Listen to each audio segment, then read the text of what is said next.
So to start off with, in AR,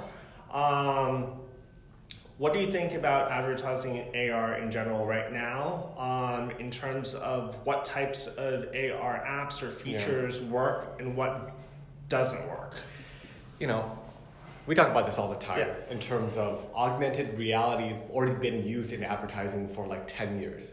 But maybe there's a shift recently in terms of the processing powers on phones being fast enough now that we can do AR experiences on mobile devices. So I think the most obvious place we are seeing augmented reality right now, Snapchat, Facebook, all the large social media mobile platforms are using face filters. I think people forget a lot of times that's augmented reality, but it is, right? Mm-hmm. It's almost the most clear example of augmented reality in advertising. Mm-hmm. People like seeing their face. We already know that. You put a face filter on top of it. You put Star Wars or whatever, Coke or whatever brands are. So some form of intellectual property as like a selfie experience. Right. So we're seeing that already. Yeah. On Snappables, I think it's called, or the Facebook platform. You just see almost like a branded by blank, and they're presenting a face filter for their users to use. Right? And Facebook is also, for those of you who don't know, they have a new AR ad format that where it kind of superimposes your face with something, which is usually a product. And I think the first example they gave was like sunglasses.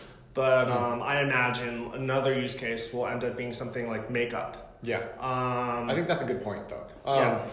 So you have Snapchat and you have Facebook, and there are other AR specific apps just kind of like making your face look prettier. Mm-hmm. Okay, that's one side.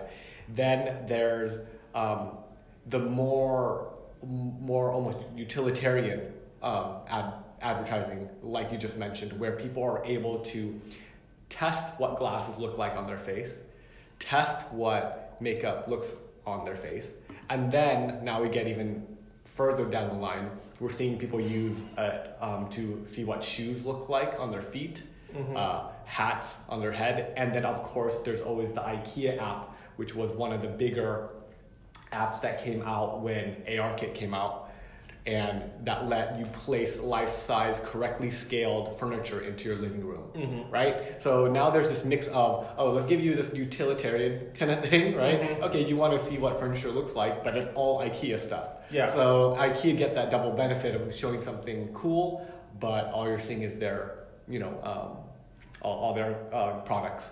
So they're seeing that mix of the AR usage. I think there's like some similar use cases that might be applicable too. I'm not really sure how many of you out there have greenhouses, but I think it'd be interesting to see what plants look like inside of an apartment. Yeah. Right?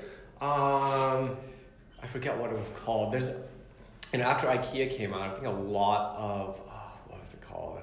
A different housing app did something similar. Mm-hmm. It was just now, let's not limit it to IKEA. Yeah. Let's put all of our products on there, including plants and whatever else we can source onto our platform.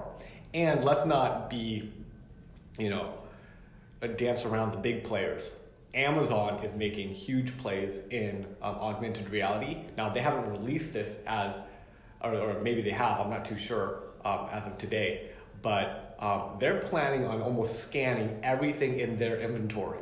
So which is a lot of SKUs. Yeah, a lot of SKUs.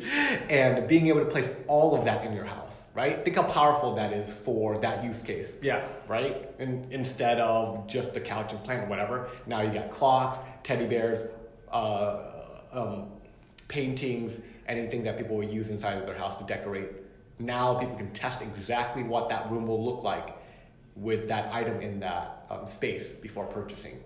So, Amazon's making that jump with augmented reality. So this might be bad news for like Home Depot or Lowe's in the future. Or maybe not. Like in what way? What do you think? In terms of, there's certain shopping experiences that are better in person with the retail experience. Yeah. But I think that depending on your company and what you do, there's going to be certain experiences now where that's not necessarily going to be true in the future. Yeah. They're bridging that gap of being able to test it before you buy. Yeah. Right? I do think, though, there'll be a bit of a ways to go, because Home Depot doesn't just say, you don't just go there and look at the washing machine. You so also speaking ask of about Home that Depot, stuff. Yeah. like let's say hypothetically they came to you or me and they wanted an idea on how AR could help their business in some way. Yeah. What are some ideas you might have? Or is there any at all? I think there's plenty. Okay, if we were just to use an analogous form, obviously Home Depot could just straight up scan using a 3D scanner a lot of the furniture items in their store. So it'd be kind of like a IKEA-like app. Yeah, it'd be the IKEA-like app. I do think, though, this is kind of making a little leap to a different subject matter, but what does Home Depot offer versus other stores that people find really valuable? Well, they value their customer service quite highly as a company. People are starting to break into a different avenue of using augmented reality to let a service representative come to you in augmented reality, like a server or maybe even a Home Depot specialist.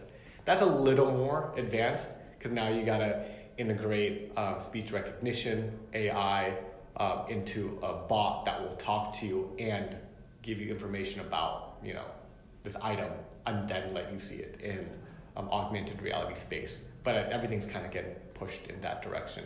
Sure. But that'd be something like Home Depot. Mm-hmm. But for right now, what are the best options and for which type of companies? Yeah. For me, I think it's really companies that have intellectual property that's valuable, where they kind of get some more enthusiasm for something. Like let's say if you are hosting a Comic-Con, or you were, some company representing an anime company, you see a lot of that. On the retail front, in terms of ads that have some form of products, it really makes sense only for auxiliary products that are almost accessories, because I imagine it's going to be a lot more difficult to superimpose a dress for different body types, or a shirt or jeans, comparatively to glasses, which are a lot easier to replicate. I think that's a good distinction, in that when we're looking at companies right now that are trying to use augmented reality in their advertising, right? Okay, well, you have a portion of the market that is using it, again, in the utilitarian fashion, IKEA furniture apps.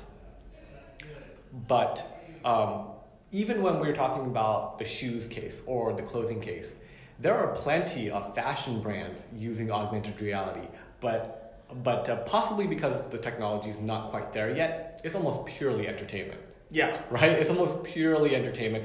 Because it's not utilitarian yet. It's not necessarily utilitarian. It's more so of, look, there's a class of advertising that is going to target young kids who are generally more early adopters.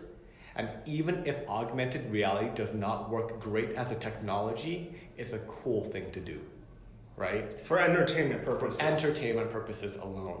And that's part of the hype of augmented reality, of just, oh, look how cool this is, right? Like, there's almost a viral and cultural aspect to augmented reality without the utility part of it right now. Yeah. It's fun to talk about, right?